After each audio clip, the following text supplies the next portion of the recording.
Hello students, welcome back again on your YouTube channel Physics by Sri Ram sir. So students, हमने last 4 lectures के अंदर electric charge के बारे में काफ़ी कुछ बातें सीखी। अब फिजिक्स में क्या होता है बच्चों कि जब मेरा ये एक्सपीरियंस है कि हम लोग जब तक थ्योरी पढ़ते हैं ना तो हमें ऐसा लगता है कि यार हमें समझ आ गई है थ्योरी, बट रियलिटी में मैंने ऑब्जर्व किया कि जब बच्चे थ्योरी पढ़ रहे होते हैं ना तो उनको 50% ही थ्योरी समझ आती है। बाकी अगर उनको समझना है, कॉन्सेप्ट को बिल्कुल क्लियर करना है, कॉन्सेप्ट को स्ट्रॉन्ग करना है, तो उन्हें हम लोगों को क्या करना पड़ता है, जो कुछ हमने पढ़ा है ना उस पर बेस्ड प्रॉब्लम्स मतलब क्वेश्चन सॉल्व करने होते हैं। अब वो क्वेश्चंस हमें क्या करते हैं, हमने बातें पढ़ी हुई है बट वो क्वेश्चंस हमें अटकाते हैं, उलझाते हैं, और जब हम उनको सॉल्व करते हैं उन पढ़ी हुई बातों का यूज़ करके, तो फिर जो है वो कॉन्सेप्ट हमारा एकदम से अच्छे से बिल्ड हो जाता है। हमने अपनी लाइफ में भी फील किया है कि जो प्रॉब्लम्स जब आती है ना, हमारे पास सॉल्यूशंस बहुत होते हैं, बट प्रॉब्लम जब आती है और उस टाइम हम जो सॉल्यूशन काम में लेते हैं तो वो हमें बहुत लंबे टाइम तक याद रहता है। तो जो प्रीवियस 4 लेक्चर्स में इलेक्ट्रिक चार्ज के बारे में हमने पढ़ा, आज हम उस पर कुछ क्वेश्चंस डिस्कस करने वाले हैं। और इन क्वेश्चंस को देख के बच्चों, इन क्वेश्चंस से आपको ये भी समझ आ जाएगा कि इलेक्ट्रिक चार्ज टॉपिक इतना कम इम्पोर्टेंट भी नहीं है जितना हम उसको समझें, और ये भी आप फील करेंगे कि वास्तव में ये तो बहुत ही इंटरेस्टिंग और बहुत ही अच्छा टॉपिक है इन क्वेश्चंस को करने के बाद। चलिए बच्चों स्टार्ट करते हैं। तो हम कुछ क्विजेस को सॉल्व कर रहे हैं। सो जो फर्स्ट क्विज़ है हमारे पास वो है इफ़ यू रब। देखो बच्चों, क्वेश्चन सॉल्व करने की स्ट्रेटेजी क्या है। क्वेश्चन जब आप सॉल्व कर रहे होते हैं ना, तो पहला स्टेप होता है बच्चों, read question carefully. Read the question. अगर मैं आपको बताऊं तो जब भी आप फिजिक्स का कोई भी क्वेश्चन करें, जैसे अभी आपके सामने एक क्वेश्चन प्रेजेंट है, तो आप वीडियो को स्टॉप करके इस क्वेश्चन को सॉल्व करने का ट्राई करें और फिर बाद में आप मेरे सॉल्यूशन को देखें। अब आप जब ट्राई करेंगे तो क्या स्टेप आपको फॉलो करना है जो मैं जनरली खुद फॉलो करता हूँ। तो मैं पहला स्टेप जो ध्यान रखता हूँ क्वेश्चन सॉल्व करते टाइम, वो है रीड द क्वेश्चन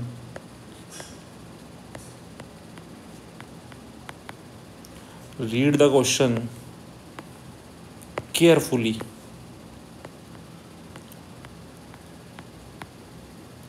मतलब फिजिक्स की जो प्रॉब्लम्स आप सॉल्व करेंगे ना क्वेश्चंस, उसके लिए आप इसको जनरल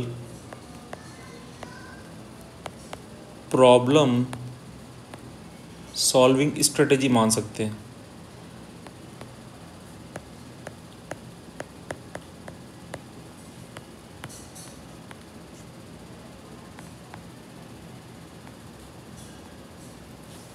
तो बच्चों ये जनरल प्रॉब्लम सॉल्विंग स्ट्रेटेजी है।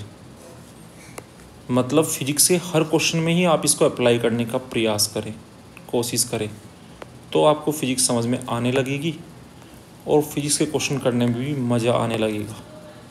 तो पहला स्टेप जो आपको फॉलो करना है, read the question carefully in parts. मतलब मैंने ये देखा है कि बच्चे पूरा जो क्वेश्चन है ना वो एक ही बार में पढ़ने की ट्राई करते हैं, बट उससे उनको क्वेश्चन समझ में नहीं आता और कन्फ्यूज़न भी हो जाते हैं। तो क्वेश्चन को हमें पार्ट्स में ही पढ़ना है, बट ध्यान से भी पढ़ना है। और इसी के साथ हमें क्या करना है, and draw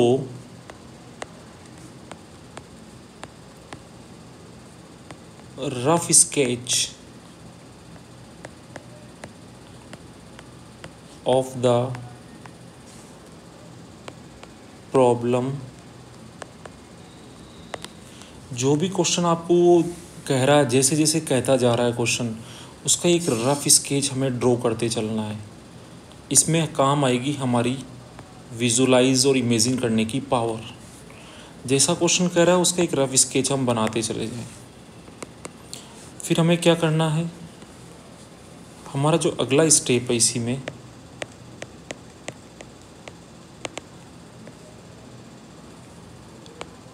while reading the question, मतलब स्टेप 1 स्टेप 2 कंबाइंड ही चलेगा। While reading the question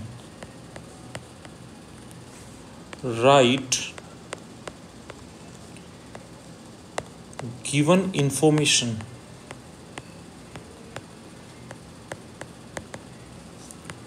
on the rough sketch। जो आप रफ स्केच बना रहे हैं, रफ डायग्राम बना रहे हैं, उस पे आपको गिवन इंफॉर्मेशन को नोट डाउन करना है। गिवन इंफॉर्मेशन को आपको नोट डाउन करना है। And what is asked in question, question में क्या पूछा है वो भी आपको गिवन एंड आस्क्ड दोनों चीज़ें आपको उस रफ स्केच में नोट डाउन करनी है। फिर हमारे पास स्टेप नंबर 3 आता है, और ये सबसे लास्ट स्टेप है, बट हम लोग सबसे पहले इसी स्टेप को ट्राई करते हैं, और ये हमारे लिए बहुत डिफ़िकल्ट हो जाता है क्योंकि पहले 2 स्टेप्स हमारे लिए अवेलेबल नहीं होते हैं। मतलब हम प्रॉब्लम को सही से विजुलाइज नहीं कर पाते क्योंकि हम वहाँ पे ड्रॉ नहीं करते, तो हम दिमाग में ही उसको अपने ब्रेन के अंदर, जो अपना ब्रेन होता है, अपना जो दिमाग होता है, उसके अंदर ही हम क्या करते हैं, सॉल्यूशन सोचने का ट्राई करते हैं, लेकिन हम लिखते कुछ भी नहीं है। ये सारा काम हम नहीं करते हैं। तो एक साथ क्या है, बहुत सारी चीज़ें दिमाग एनालाइज नहीं कर पाता। तो प्लीज़, अगर आपको फिजिक्स समझना, फिजिक्स की प्रॉब्लम्स को करना है, तो आप जो भी क्वेश्चन बोल रहा है उसका एक रफ स्केच बनाते हुए उस पर नोट करते जाएं कि क्या आपको गिवन है, क्या आपसे पूछा जा रहा है, उसको आप नोट करते जाएं, ताकि आपके सामने सारा का सारा पिक्चर क्लियर हो कि वास्तव में करना क्या मेरे पास है और क्या मुझे पूछा है, मतलब क्या मुझे लाना है। तो फिर उसके बाद में पॉइंट आता है, देन थिंक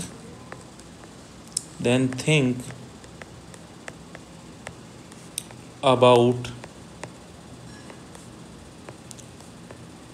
concept,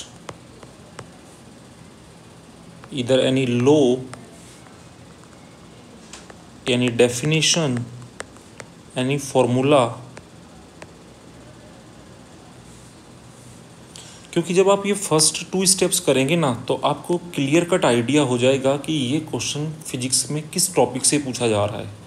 और जब टॉपिक का पता आपको चल जाएगा, तो जो कुछ बच्चों की प्रॉब्लम होती है कि सर यही पता नहीं चलता कि कौन सा फॉर्मूला लगाएं, तो वो इसलिए पता नहीं चलता है क्योंकि आपने गिवन इन्फॉर्मेशन लिखी नहीं और क्या पूछा है वो भी नहीं लिखा। तो आपके सामने इन्फॉर्मेशंस अवेलेबल ही नहीं है, तो आपको पता भी नहीं चल पाता। इसलिए आप पहले गिवन से ही तो, नॉन इन्फॉर्मेशन से ही तो अननोन को फाइंड करेंगे। तो पहले बच्चों क्या करें कि जो गिवन इन्फॉर्मेशंस है वो पहले बहुत अच्छे से रफ स्केच में इमेजिन करते हुए क्वेश्चन को पार्ट्स में पढ़ते पढ़ते, ध्यान से पढ़ते पढ़ते नोट कर लें, फॉर्मूला यूज्ड, और लास्ट में आप सोचो कि क्या कंसेप्ट, क्या बात सर ने बताई है, क्या मैंने पढ़ा है, क्या मेरी नॉलेज है, कौन सा फॉर्मूला लगेगा न्यूमेरिकल है, तो ये आपको फिर सोचना है बाद में। तो चलिए हम क्विज़ 1 को सॉल्व करते हैं। पहले आप सॉल्व करेंगे, बाद में सॉल्यूशन देखेंगे। तो देखिए, if you rub an inflated balloon against your hair, तो यहाँ पे डायग्राम ऑलरेडी आपके सामने है। ये एक बैलून है, इसको अपने बालों में आप रब करते हैं, और रब करने के बाद क्या करते हैं, आप देखते हैं the 2 materials attract each other. ये जो बाल हैं, हेयर एंड बैलून, एक दूसरे को अट्रैक्ट कर रहे हैं, जैसा कि आप इस पिक्चर में देख रहे हैं। कि बैलून को जब आपने रब किया तो बैलून ने हेयर्स को अट्रैक्ट कर लिया। चलो आगे क्या कह रहे हैं, एज शोन इन फिगर, तो इन्होंने फिगर दे दिया हमें, सिचुएशन ऑलरेडी दे दी है। Is the amount of charge present in the system of balloon and your hair after rubbing, first है लेस देन, सेकेंड है सेम एज, और थर्ड है more than amount of charge present before rubbing. तो बच्चों इस question में सबसे important बात देखिए क्या है, इन्होंने पूछा है is the amount of charge present in the system, यहाँ पे एक वर्ड आ गया system of balloon and your hair, मतलब ये हमसे कह रहे हैं कि आपको जो हम पूछ रहे हैं आगे वो हम किसके लिए पूछ रहे हैं, बैलून के लिए नहीं पूछ रहे हैं, हेयर्स के लिए नहीं पूछ रहे हैं, हम जो भी आपसे पूछ रहे हैं वो बैलून प्लस हेयर सिस्टम के लिए पूछ रहे हैं।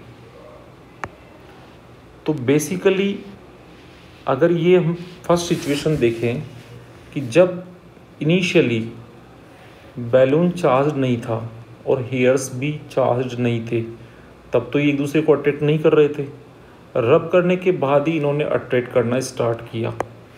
तो अगर हम देखें तो यहाँ पे क्या होगा कि जब रबिंग से पहले की सिचुएशन को अगर हम विजुलाइज करें तो रबिंग से पहले, बिफोर रबिंग अगर हम लिखें, बिफोर रबिंग, तो हमारा सिस्टम कौन है, balloon plus hair, this is our system, this is our isolated system. तो पहले तो हमें ये समझ लेना चाहिए कि सिस्टम डिफाइन कर ले बच्चों, this is our system, what is our system, balloon plus hair, balloon and hairs is our system. So before rubbing मैं अगर सिस्टम का चार्ज कैलकुलेट करूं, इनिशियल चार्ज ऑफ सिस्टम, तो मुझे क्या करना है, इनिशियल चार्ज लिखना है बैलून का और मुझे इनिशियल चार्ज लिखना है हेयर्स का। तो इनिशियली तो बैलून न्यूट्रल था तो उस पर चार्ज ज़ीरो था, और बाल भी तो इनिशियली न्यूट्रल थे तो उन पे भी ज़ीरो था। तो मेरा इनिशियल चार्ज जो है बैलून प्लस हेयर सिस्टम का, वो बच्चों मेरे पास आ रहा है ज़ीरो। अब बाद में क्या हुआ, तो लेट से कि जब रबिंग हुई तो some electrons are transferred from hair to balloons, let say कि कुछ इलेक्ट्रॉन बालों में से बैलून में चले गए। सपोज करो n number of electrons are transferred from hair to balloon, बालों से बैलून में n नंबर ऑफ इलेक्ट्रॉन्स चले गए। तो अभी बैलून पे कितना चार्ज आएगा, एक इलेक्ट्रॉन पे माइनस ही होता है, तो n इलेक्ट्रॉन की वजह से माइनस n ही बैलून पे आ गया और प्लस n ही हेयर्स पे आ गया। अब फिर से हम सिस्टम का फाइनल चार्ज निकालें, तो फाइनल चार्ज हम निकालते हैं सिस्टम का, means balloon plus hair. So final charge of balloon plus final charge of hair. अब बैलून पे फाइनल कितना है, माइनस एन ई, और हेयर पे कितना है, plus N E. Again system का जो फाइनल चार्ज है वो बच्चों ज़ीरो आ रहा है, पहले भी ज़ीरो आ रहा था।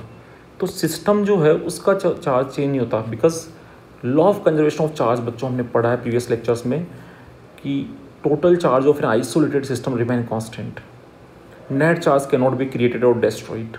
सो यहाँ पे क्या होगा, बैलून पे चार्ज चेंज हो गया, हेयर्स पे भी चार्ज चेंज हो गया, बट बैलून प्लस हेयर की बात करें तो अभी भी टोटल चार्ज पहले जितना ही है।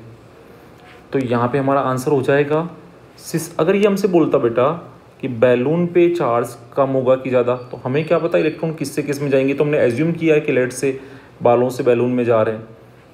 तो अगर वो हमें बोलता कि बैलून का जो चार्ज है वो चेंज हुआ क्या, तो हम बोलते यस डेफिनेटली चेंज हुआ। हेयर्स में जो चार्ज है वो चेंज हुआ, यस डेफिनेटली चेंज हुआ। But balloon plus hair system का चेंज हुआ क्या, नो। सो हमारा आंसर हो जाएगा, हमारा आंसर क्या हो जाएगा, same as.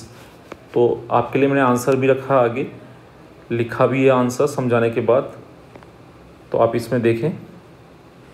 The amount of charge present in an isolated system, concept use क्या हो रहा है, law of conservation of charge. After rubbing is same that of before, because charge is conserved, it just distributed differently. ये केवल redistribute हुआ है और कुछ भी नहीं हुआ है। तो ये हुआ हमारा फर्स्ट क्विज सॉल्व किया हमने। तो सिस्टम यहाँ से आपको चार्ज कंजर्वेशन को अपने को स्ट्रॉन्ग करना है। नाउ अब हम चलते हैं इसके क्विज नंबर 2 पे।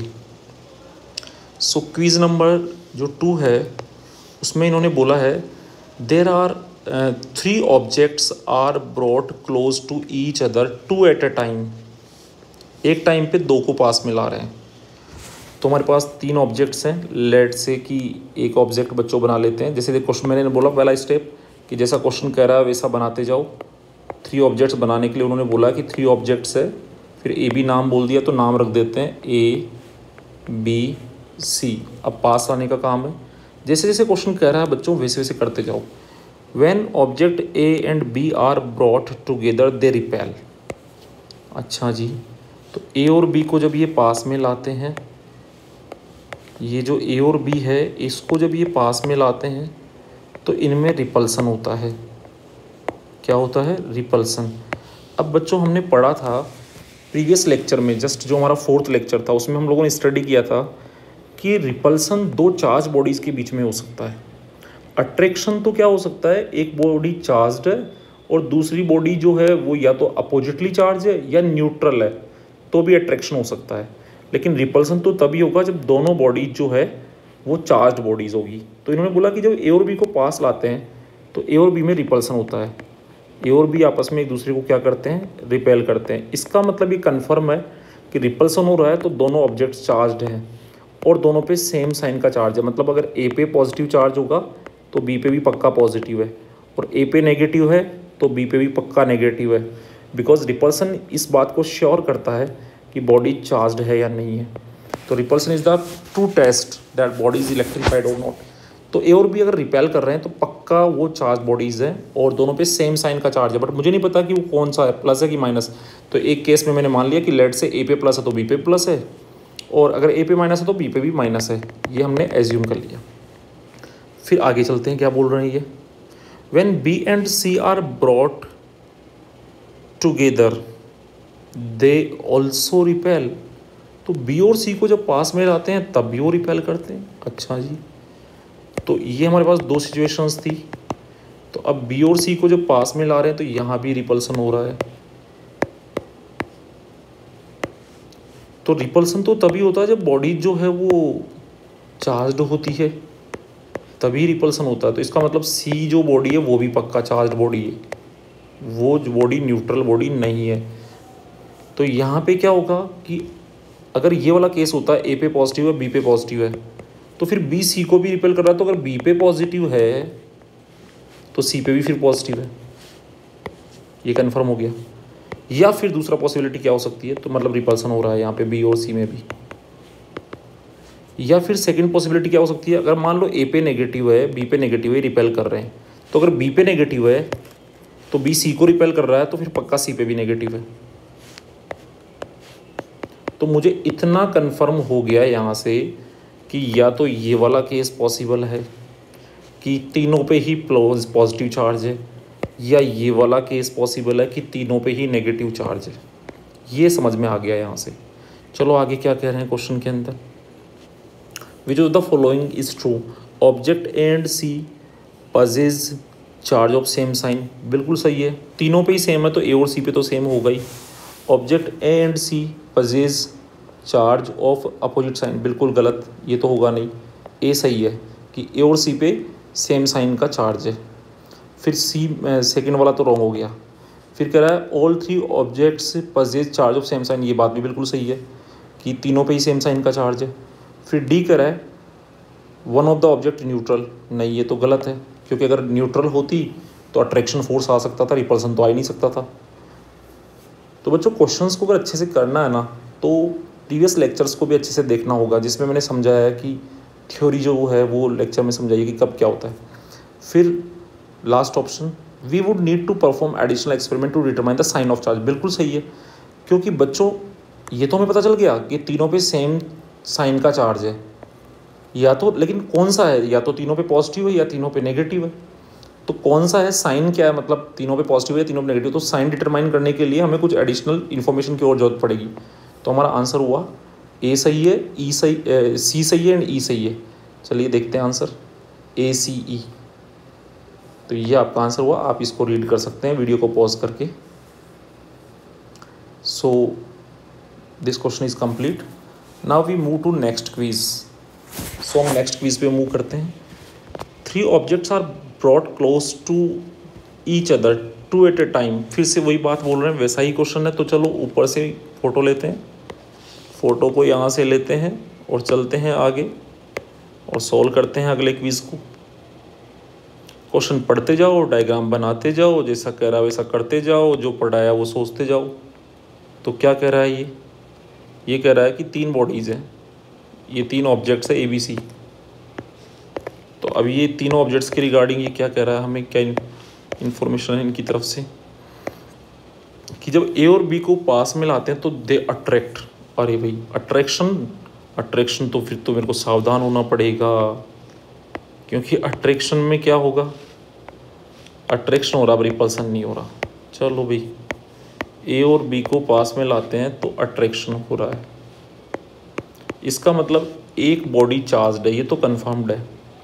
एक बॉडी तो चार्ज्ड है और दूसरी बॉडी या तो अपोजिटली चार्ज्ड है या न्यूट्रल है, क्योंकि हमने समझाया था कि अगर कोई बॉडी है, कोई भी बॉडी दूसरी बॉडी को अट्रैक्ट 2 केस में करती है। जैसे इस वाली बॉडी पे अगर पॉजिटिव चार्ज है तो ये दूसरी बॉडी को तभी अट्रैक्ट करेगी जब उस पर या तो नेगेटिव चार्ज हो या फिर उस पर टोटल चार्ज 0 हो, न्यूट्रल हो, ताकि इंडक्शन से जो नेगेटिव आए वो अट्रैक्टिव लगे, फोर्स, नेट फोर्स अट्रैक्टिव। सो इन्होंने बोला है कि A और B को जो पास लाते हैं they attract, when B and C are brought together they repel. तो यहाँ से मुझे अच्छी बात समझ में ये आ रही है कि B और C को पास लाते तो रिपेल, क्योंकि A और B को लाते तो अट्रैक्ट करते। तो मेरे को पता नहीं कि एक तो पक्का चार्ज है और एक न्यूट्रल है, बट कौन सा चार्ज है कौन सा न्यूट्रल है कुछ समझ में नहीं आ रहा। तो रिपल्सन वाले से थोड़ी बात समझ आती है कि B और C रिपेल कर रहे हैं, तो इसका मतलब B और C पे पक्का सेम दोनों चार्ज है। रिपल्सन इज द, इस बात को साबित करता है कि बॉडी जो है वो चार्ज्ड है। और B और C रिपेल कर रहे हैं तो या तो B और C दोनों पे प्लस का चार्ज है या B और C दोनों पे ही माइनस का चार्ज है, ये कन्फर्मेशन है। तो यहाँ से B और C का तो कन्फर्म हो गया। तो अब यहाँ से फिर फर्स्ट केस को अगर मैं लेता हूँ, यहाँ से फर्स्ट केस को लेता हूँ तो B पे प्लस है तो C पे भी प्लस है, तो इसका मतलब B पे प्लस है। और B पे माइनस है तो C पे भी माइनस है, मतलब B पे एक बार B पे प्लस मान लिया, एक बार माइनस। अब A पे क्या हो सकता है, अब इन दोनों के बीच में तो रिपल्सन हो रहा था, यहाँ पे B और C में तो रिपल्सन हो रहा है, मतलब दोनों पे सेम साइन का चार्ज है।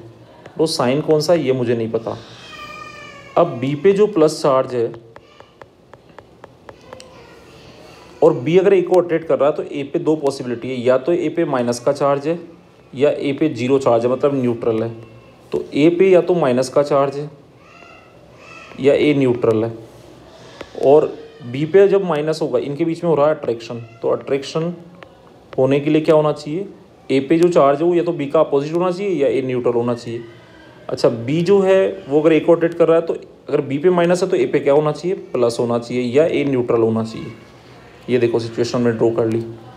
सो हमें क्या कंक्लूजन मिला, object A and C possess charge of same sign. तो A और C पे सेम साइन का चार्ज है क्या, तो यहाँ देखते हैं माइनस, यहाँ plus, it's not possible. A और C पे सेम साइन का चार्ज नहीं है, क्योंकि A पे अगर चार्ज है तो C का अपोजिट, अगर A पे चार्ज होगा तो C का या तो अपोजिट होगा, C पे प्लस है तो A पे माइनस होगा, या फिर A पे चार्ज होगा ही नहीं, फिर all 3 objects possess the charge of same sign, ये भी पॉसिबल नहीं है, बिकॉज B पे प्लस है, C पे प्लस है, तो A पे या तो माइनस है या न्यूट्रल है, तो ये भी पॉसिबल नहीं है। देखो आपने डायग्राम बना लिया, सब कुछ क्लियर हो रहा है, डायग्राम में सब कुछ दिख रहा है कि क्या हो रहा है, आपने अपने कंसेप्ट के अकॉर्डिंग चलते गए। ऑल 3 ऑब्जेक्ट पजेज ऑफ चार्ज, अब फिर इन्होंने बोला है, फर्स्ट में बोला था A and C possess charge of same sign, तो वो रॉन्ग है। Object A and C possess charge of opposite sign, तो ये कंफर्म नहीं है कि A और C पे अपोजिट साइन का चार्ज पक्का होगा, क्योंकि A न्यूट्रल भी हो सकता है, ए बॉडी न्यूट्रल भी हो सकती है, तो ये कंफर्म नहीं है। सो कंफर्मली नहीं कह सकते all three objects possess charge of same sign, ये तो बिल्कुल भी सही नहीं है। One of the object is neutral, तो ये पक्का तो नहीं कह सकते, मतलब हो सकती है ए न्यूट्रल भी हो सकती है, नेगेटिवली चार्ज भी। तो ये तो कह रहा है कि one of the object is neutral, maybe neutral बोलता तो मानते। लास्ट में we need to perform additional experiment to determine the information about the charges on the objects, ये बिल्कुल सही है, हमें कुछ और जानकारी की जरूरत पड़ेगी। तो इसका आंसर देखते हैं E. In the first experiment object A and B may have charges of opposite sign, बिल्कुल सही लिया हमने। Sorry, A and B, A और बी पे चार्ज जो है या तो अपोजिट साइन का चार्ज है प्लस और माइनस, और वन ऑफ द ऑब्जेक्ट में बी न्यूट्रल, या फिर एक ऑब्जेक्ट न्यूट्रल है। सेकेंड एक्सपेरिमेंट कर रहा है B and C have charge of same sign, so B must be charged but still we do not know A charge और neutral. तो ए जो है वो या तो बी के अपोजिट चार्ज रखेगा या न्यूट्रल होगा, तो इसके बारे में हमें कन्फर्म इन्फॉर्मेशंस नहीं है, तो हमारा आंसर लास्ट वाला ही जाएगा कि हमें कुछ और इन्फॉर्मेशन की ज़रूरत है। चलिए नेक्स्ट क्वेश्चन पे चलते हैं। सो ये इजी सा क्वेश्चन है, बट छोटी छोटी बातें ही हमें बड़ा बनाती है, और छोटी छोटी बातें हम जब समझते हैं तो बड़ी बड़ी बातें भी समझ आने लगती है। Explain what is mean by a term neutral atom, क्या होता है, and what is a negatively charge atom. तो लेक्चर में अच्छे से समझा था। न्यूट्रल एटम का मतलब है, अ न्यूट्रल एटम मतलब no net charge. No net charge means same number of electrons orbiting the nucleus as the proton in the nucleus, मतलब एटम के अंदर जितने प्रोटॉन है न्यूक्लियस में उतने बाहर इलेक्ट्रॉन घूमते रहने चाहिए, तो न्यूट्रल होगा। अगर इलेक्ट्रॉन जो है वो प्रोटॉन से ज़्यादा हो जाएंगे तो नेगेटिवली चार्ज हो जाएगा, और कम हो जाएंगे तो पॉजिटिवली चार्ज। सो यहाँ पे जीरो न्यूट्रल एटम जो है उसका मतलब है कि electron equal protons and zero net charge. And positive charge होने का मतलब है कि electrons are fewer than protons and positive net charge, and more electrons than negative net charge. So ये बेसिकली इसका आंसर हुआ, तो इसका आंसर आप आराम से देख सकते हैं। Next question, a charge comb often attract small bits of dry paper. तो एक कॉम्ब जब चार्ज होता है तो ड्राई पेपर्स, जो लाइट पेपर्स हैं, तो उनके जो छोटे छोटे टुकड़े होते हैं जो अट्रैक्ट करता है। That then fly away when they touch the comb, और बाद में जब हम टच करते हैं तो फिर वो थोड़ी देर में उससे दूर भी हो जाते हैं, हट भी जाते हैं। तो प्रीवियस लेक्चर में हमने इसको समझा था इंडक्शन के थ्रू कि एक्चुअल में होता क्या है कि जैसे ये कॉम्ब अगर नेगेटिवली चार्ज है, अगर ये कॉम्ब पे जो नेगेटिव चार्ज है मान लो, तो ये क्या करता है, ये मॉलिक्यूल के पॉजिटिव चार्ज को अपनी तरफ अट्रैक्ट करता है और नेगेटिव को रिपेल करता है, तो ये मॉलिक्यूल्स को पोलराइज कर देता है। अब पॉजिटिव चार्ज तो पास में आ जाता है तो उस पर तो ज़्यादा फोर्स लगता है, और नेगेटिव पे कम लगता है, तो नेट फोर्स अट्रैक्टिव लगता है। तो इसका आंसर है, तो इसका आंसर बच्चों देखो क्या है। तो बेसिकली जो ये मैंने आपको बताया उसका थ्योरी अगर देखें तो this interaction is called induced charge effect. क्या होता है ये, इवन इन एन इंसुलेटर में भी ऐसा हो सकता है, पेपर्स इंसुलेटर्स हैं, फिर भी even in an insulator electric charges can shift back and forth a little when there is a charge near by.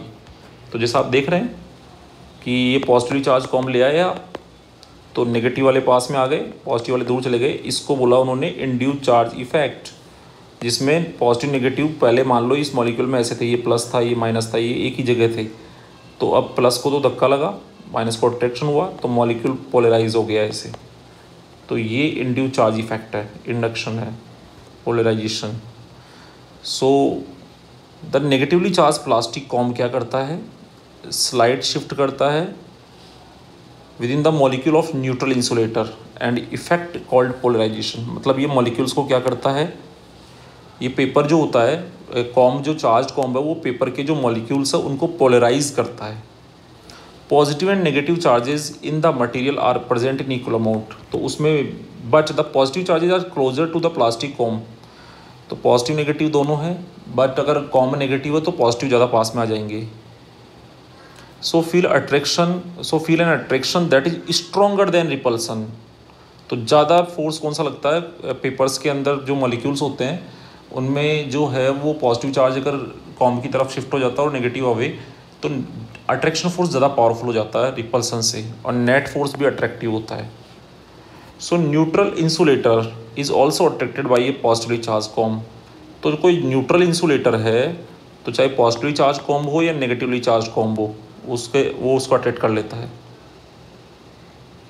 The negative charge in the insulator are closer. अगर मान लो कि कॉम्ब पे दूसरा charge है तो फिर उल्टा प्रोसेस हो जाता है।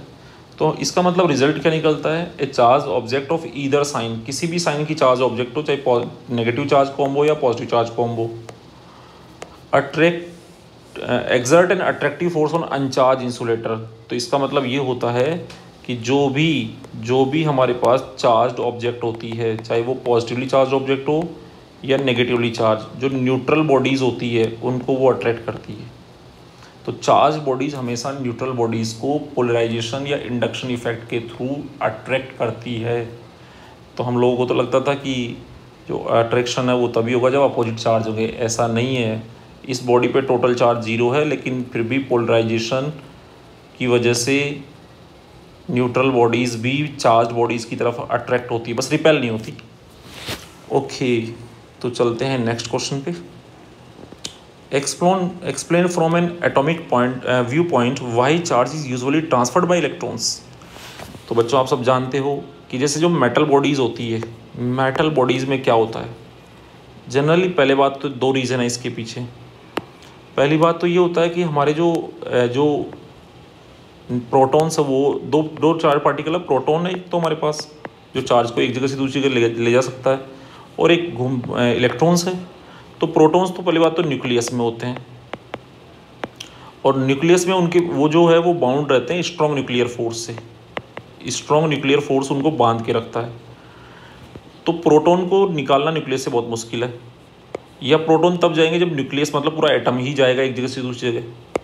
बट इलेक्ट्रॉन बाहर घूमते रहते हैं और लूज बाउंड होते हैं, तो ये इजीली जा सकते हैं क्योंकि ये बाहर घूमते रहते हैं। जैसे ऊपर डायग्राम में आपने देखा कि ये न्यूक्लियस जो होता है, तो ये प्रोटॉन्स जो होते हैं ना, ये न्यूक्लियस के अंदर बहुत ही स्ट्रॉन्ग न्यूक्लियर फोर्स से बाउंड रहते हैं, तो इनको बाहर निकालना बड़ा मुश्किल है, पहली बात। दूसरी बात, ये तो तब जाएंगे जब ये पूरा का पूरा जो न्यूक्लियस है यही शिफ्ट कर जाए अपनी जगह को, लेकिन ये इलेक्ट्रॉन बाहर घूमते रहते हैं, लूज बाउंड होते हैं, इसलिए इनको निकालना आसान है। एक रीज़न तो ये है। दूसरा रीज़न कि जो इलेक्ट्रॉन का जो मास है, जैसे प्रोटॉन का जो मास है उसको मैं m बोल दूँ, तो इलेक्ट्रॉन का जो मास है वो प्रोटॉन का जो मास है उससे अप्रॉक्सीमेटली 1840 टाइम्स लेसर होता है।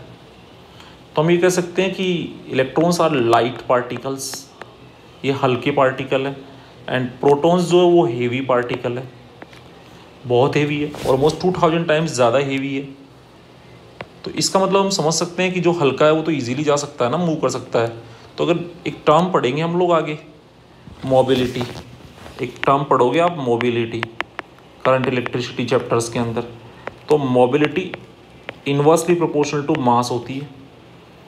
तो मास ऑफ इलेक्ट्रॉन जो होता है, मास ऑफ इलेक्ट्रॉन जो होता है वो बहुत कम होता है, तो इनकी मोबिलिटी मतलब एक जगह से दूसरी जगह मूव करने की जो नेचर है वो बहुत ज़्यादा होती है। तो ये लेस मासिव है, मीन्स मोर मोबाइल है प्रोटॉन्स के कंपैरिजन में। पहला रीज़न तो ये मोर मोबाइल है, लेस मासिव है, तो इजीली मूव कर सकते हैं। दूसरा, इजीली डिटेचेबल है because they are orbiting the nucleus, not inside the nucleus. Next question, चलिए बच्चों नेक्स्ट क्वेश्चन सोल्व करते हैं। A light uncharge metallic sphere suspended from a thread is. अच्छा, इससे पहले हमने जो क्वेश्चन किया था उसमें हमने ये भी चीज़ हमने शायद छोड़ दी थी कि वो पेपर्स को अट्रैक्ट तो कर लेता है but fly away when they touch the comb. तो इसको समझते हैं। देखो होता क्या है कि जैसे ये कॉम्ब है, ये कॉम्ब है और ये बिट्स ऑफ पेपर्स हैं, ये इस बिट्स ऑफ पेपर्स हैं। अब जैसे मैंने समझाया कि लेट से कॉम्ब के ऊपर नेगेटिव चार्ज है, तो ये पेपर के मॉलिक्यूल को क्या कर देगा, पोलराइज। तो नेगेटिव चार्ज क्या करेगा, पॉजिटिव को इधर शिफ्ट कर देगा, नेगेटिव को इधर। अब पॉजिटिव पास में आ गया तो इस पर फोर्स ज़्यादा लगेगा, नेगेटिव पे कम लगेगा, तो नेट अट्रैक्टिव फोर्स लगेगा। तो नेट फोर्स जो है वो अट्रैक्टिव लगेगा। तो ये मॉलिक्यूल क्या होगा, ये इस पे नेट चार्ज मैं आपसे पूछूँ अभी कि इस पेपर जो है, बिट्स ऑफ पेपर, इस पे नेट चार्ज बताओ, तो आप कहोगे सर जितना प्लस है उतना ही माइनस है इसके अंदर, बस शिफ्ट ही तो हुआ है, शिफ्ट ही हुआ है, पोलराइज ही तो हुआ है, बट है तो हर मॉलिक्यूल में जितना प्लस है उतना माइनस है, तो नेट चार्ज तो जीरो है, मतलब बॉडी तो न्यूट्रल है, बिट्स ऑफ पेपर तो न्यूट्रल है, तो न्यूट्रल बॉडी को ये चार्ज बॉडी अट्रैक्ट कर रही है, कॉम अट्रैक्ट कर रहा है। अब जैसे ये इसके पास जाएगा और पास जाके जैसे ये टच होगा ना इससे, तो टच होते ही क्या होगा, यहाँ पे कंडक्शन प्रोसेस होगा, और कंडक्शन प्रोसेस के कारण क्या होगा, जब ये टच करेगा तो ये जो इलेक्ट्रॉन्स है ये कंडक्शन के थ्रू क्या होंगे, ये इलेक्ट्रॉन्स कंडक्शन के थ्रू इस बिट्स ऑफ पेपर पे आ जाएंगे, कुछ इलेक्ट्रॉन कंडक्शन के थ्रू पेपर के ऊपर आ जाएंगे, ठीक है। तो सम इलेक्ट्रॉन विल, ये इलेक्ट्रॉन यहाँ से कंडक्ट करके बेटा जी पेपर के ऊपर आ जाएंगे, यहाँ से हटेंगे, और कुछ इलेक्ट्रॉन यहाँ आ जाएंगे। अब मैं आपसे पूछूं कि अब इस पे नेट चार्ज बताओ कॉम पे, तो आप कहोगे सर इस पे तो ये माइनस ही है, नेट चार्ज नेगेटिव है। और मैं पूछूंगा अब इस बिट्स ऑफ पेपर जो है इस पे भी बताओ, तो आप कहोगे सर ये प्लस और ये माइनस तो कैंसिल हो रहा है, लेकिन ये कुछ इलेक्ट्रॉन आ गए यहाँ से कॉम से कंडक्ट करके, तो अब इस पे भी नेट चार्ज तो नेगेटिव हो गया, तो दोनों पे ही सेम टाइप का चार्ज हो गया। तो अब क्या होगा, जब दोनों पे ही चार्ज का नेचर सेम हो गया, क्योंकि ये जो इलेक्ट्रॉन जो इसके पास थे वो कंडक्ट करके आ गए, अब इसके पास भी नेगेटिव चार्ज है, इस पे भी नेगेटिव है, so there will be repulsion, तो यहाँ पे रिपल्सन होगा, जिसके कारण ये जो बिट्स ऑफ पेपर्स हैं दे विल फ्लाई अवे, ये फटाफट से दूर हो जाएंगे इससे। तो ये इसका आंसर था। तो बेसिकली जो हमारा आंसर था, तो during contact charge from comb is transferred to the paper by conduction, then the paper has same charge as the comb and repelled. तो ये हम थोड़ा भूल गए थे, इसको हमने वापस कवर किया। चलिए नेक्स्ट क्वेश्चन जो है इसी पर बेस्ड है, इसलिए मुझे याद आ गया।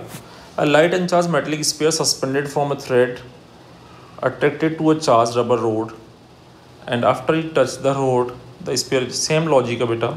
तो पिछला क्वेश्चन जो मैंने अभी डिस्कस कर रहा था वो यही था, ये मेटेलिक स्फीयर है, ठीक है, सस्पेंडेड मेटेलिक स्फीयर है, इस पर नेट चार्ज ज़ीरो है, बट इसके अंदर फ्री इलेक्ट्रॉन्स की तो कोई कमी है नहीं। और ये जो मेटेलिक स्फीयर है ये एक दूसरा रोड है, तो हो क्या रहा है कि जो रोड पे जो चार्ज है, इन्होंने बोला है चार्ज रबर रोड है, तो लेट से कि रोड पे पॉजिटिव चार्ज है, तो ये पॉजिटिव इलेक्ट्रॉन्स को अट्रैक्ट करेगा, तो इलेक्ट्रॉन्स इधर आ जाएंगे, नेगेटिव इधर आ जाएगा और इधर पॉजिटिव आ जाएगा, तो ये इलेक्ट्रॉन्स पे तो अट्रैक्शन लगेगा और प्रोटॉन्स पे रिपल्शन, बट पास में तो नेगेटिव चार्ज ज़्यादा है, तो नेट फोर्स तो अट्रैक्टिव ही होगा।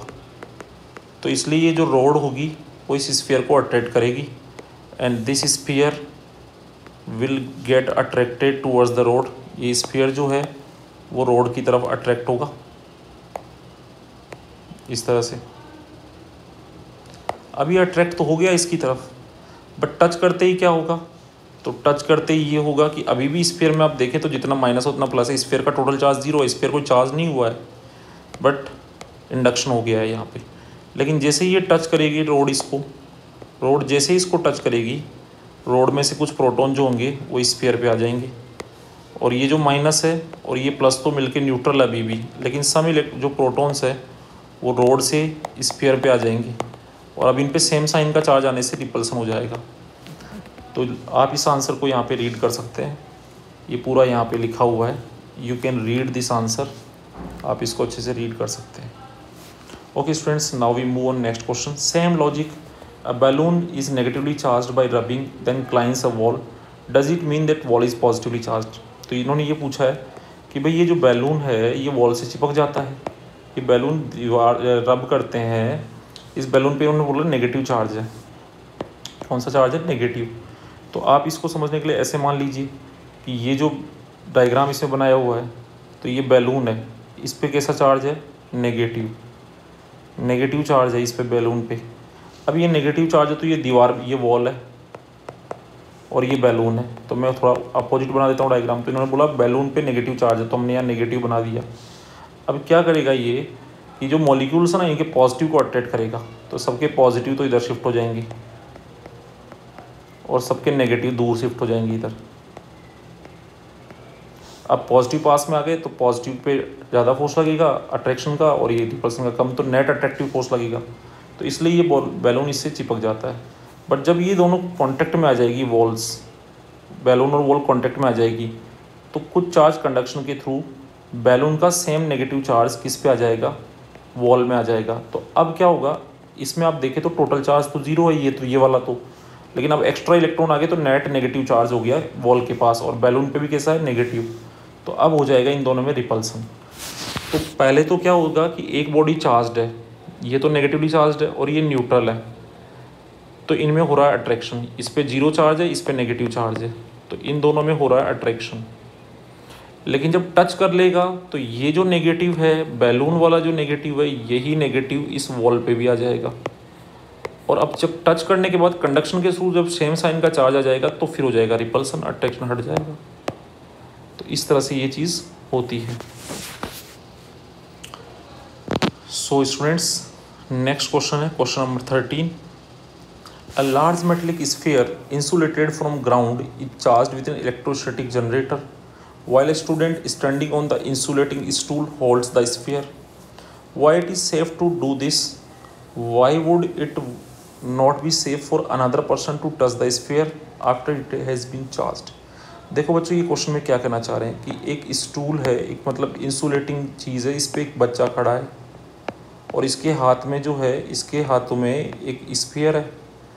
और अब देखो स्फीयर भी कंडक्टर है, इसके हाथ में जो स्फीयर है ये भी कंडक्टर है, और ये इस बच्चे की जो बॉडी है ये भी कंडक्टर है। तो आप ऐसे समझो कि ये स्फीयर प्लस ये पूरा का पूरा एक ही कंडक्टिंग बॉडी है। ये स्फीयर और ये जो स्टूडेंट है ये पूरा एक कंडक्टिंग बॉडी है। This is a single conducting body समझ सकते हैं, सिंगल कंडक्टर। और ये इंसुलेटिंग स्टैंड पे खड़ा है, ये जो स्टैंड है ये इंसुलेटिंग है, मतलब चार्ज फ्लो नहीं कर सकता। अब इसको क्या किया जा रहा है, स्फीयर को चार्ज किया जा रहा है बच्चों। तो जब स्फीयर को चार्ज करेंगे तो इसके पास भी चार्ज हो रहा है, ये पूरी बॉडी एक ही हो गई, तो इसका पोटेंशियल कुछ ना कुछ आ गया।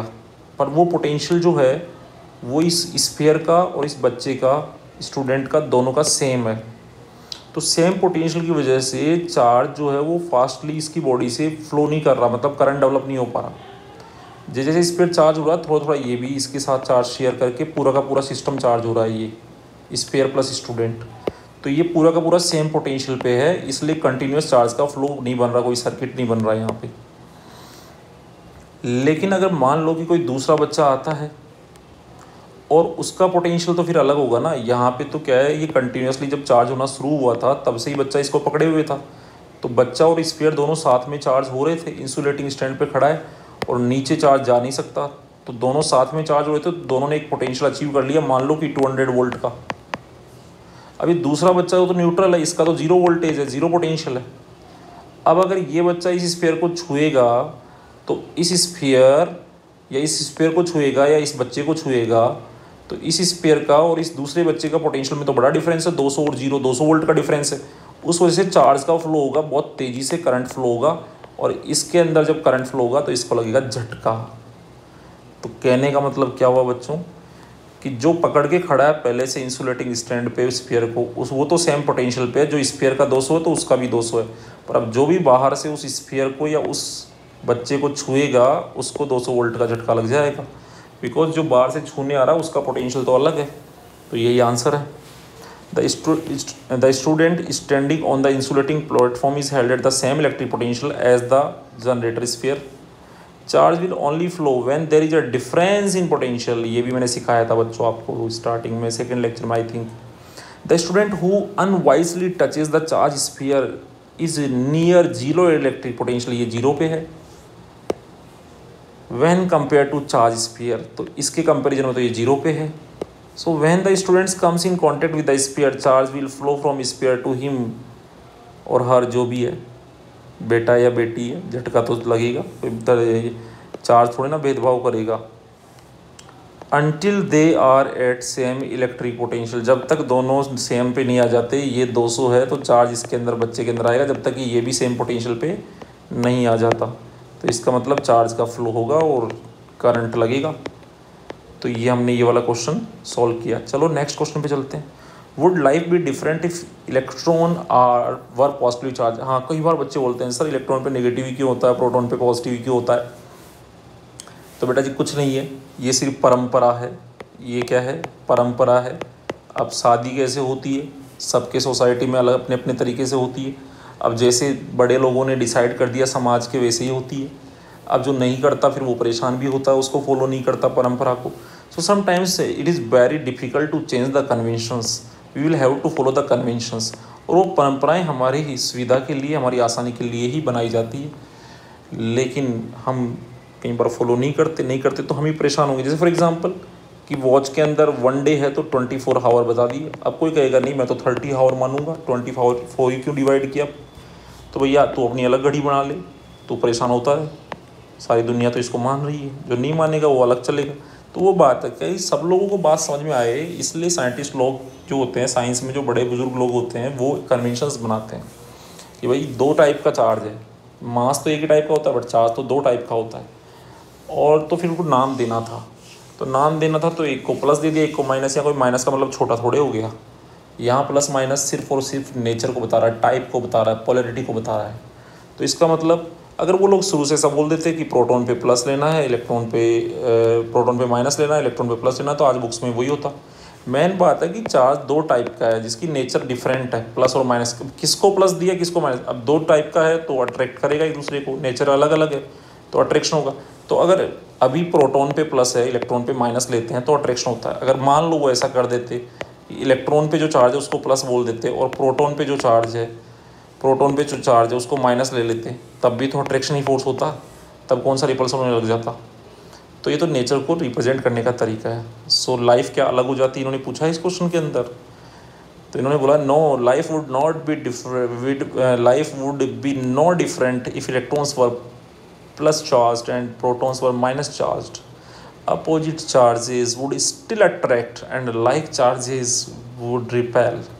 The naming of plus and minus is merely a convention. Okay बच्चों, आज के लेक्चर में इतने क्वेश्चन किए हमने, और अब नेक्स्ट लेक्चर में कुछ और क्वेश्चंस करेंगे, कुछ न्यूमेरिकल टाइप के क्वेश्चंस करेंगे, थोड़ा क्विजेस भी करेंगे, और आप लोग इसको अच्छे से समझ रहे होंगे, एंजॉय कर रहे होंगे। प्लीज़ चैनल को लाइक करें, शेयर करें, सब्सक्राइब करें, दोस्तों के साथ शेयर करो। बच्चों आपका सपोर्ट चाहिए ताकि और जोश आए अच्छे अच्छे क्वेश्चंस, अच्छी डिफरेंट बुक से ढूंढ के लाने का और आपके साथ शेयर करने का। ये क्वेश्चंस जो हैं ये बड़ी मेहनत से अलग अलग किताबों से ढूंढे जाते हैं और फिर आपके साथ शेयर करा जाता है ताकि आपको फिजिक्स का कंसेप्ट समझ में आए। जो बच्चे बोलते हैं ना, कंसेप्ट क्लियर होना चाहिए, तो ये वाली बात है बच्चों। थैंक यू सो मच बच्चों फॉर वॉचिंग दिस वीडियो।